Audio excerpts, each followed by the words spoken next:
Orthodox സഭ ഏറ്റവും കൂടുതൽ പ്രാധാന്യം നൽകുന്നത് ഒരാളുടെ മരണം അല്ലെങ്കിൽ അവരുടെ വാങ്ങിപ്പ് നാളുകളാണ്. ജന്മദിനത്തിന് വലിയ പ്രാധാന്യമില്ല. സെപ്റ്റംബർ 8 എന്നതിന് സഭ അധികം പ്രാധാന്യം കൊടുക്കാത്തത് ഭൂമിയിൽ ജനിച്ചവരിലെല്ലാം തന്നെ മാനവവർഗത്തിൽ ആദ്യ വീഴ്ചയുടെ കുറവുകളുണ്ട്. അതില്ലാത്തതായി ഭൂമിയിൽ വന്നത് മനുഷ്യാവതാരം ചെയ്ത പുത്രൻ മാത്രമാണ്. അത് മനുഷ്യ സംസർഗത്താൽ ഉണ്ടായതല്ല, ദൈവാത്മാവിൽ വന്നതാണ്. എന്നാൽ പരിശുദ്ധ അമ്മയെക്കുറിച്ച് നമ്മൾ പഠിക്കുന്നത് അതുകൊണ്ട് അങ്ങനെയാണ്. ഈ ലോകത്തെ യുവാക്കിയുടെ ഹന്നയുടെ മകളാകയാൽ ഏദൻ്റെ പറുദീസായിലെ ആദത്തിൻ്റെ കുറവുകൾ, ആ സൃഷ്ടിയിലുണ്ടായിരുന്ന കുറവുകൾ എല്ലാം തന്നെ അമ്മയിലും ഉണ്ടാകാം. അതുകൊണ്ട് ആരുടെയും ജനനത്തിനല്ല പരിശുദ്ധ സഭ പ്രാധാന്യം കൊടുക്കുന്നത്, അവരുടെ മരണത്തിനാണ്.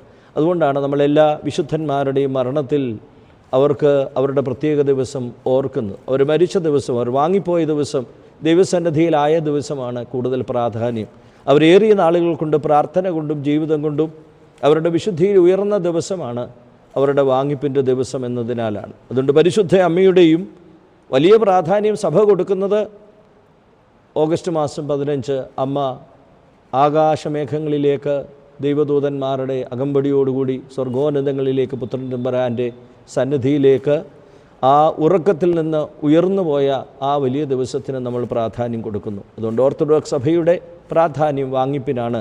കാരണം ഒരാൾ വിശുദ്ധനാകുന്നത് ജനിച്ചു വീഴുമ്പോഴല്ല, ജീവിതത്തിലെ പ്രാർത്ഥന കൊണ്ടും ഉപവാസം കൊണ്ടും കുറവുകളൊക്കെ കുറച്ച് ദൈവസന്നിധിയിൽ ഏറ്റവും ഉയരുന്ന ദിവസം അവരുടെ വാങ്ങിപ്പിൻ്റെ നാളുകളാകിയാൽ നാം അവരുടെ മരണ ദിവസത്തെ ഏറ്റവും കൂടുതൽ ആദരവോട് കാണുന്നു. ആത്മീക ജീവിതം കൊണ്ട് ആ കുറവിനെ പരിഹരിക്കുവാൻ അവർക്ക് കഴിഞ്ഞു എന്നതാണ് ആ വാങ്ങിപ്പിന് നമ്മൾ പ്രാധാന്യം കൊടുക്കുന്നത്.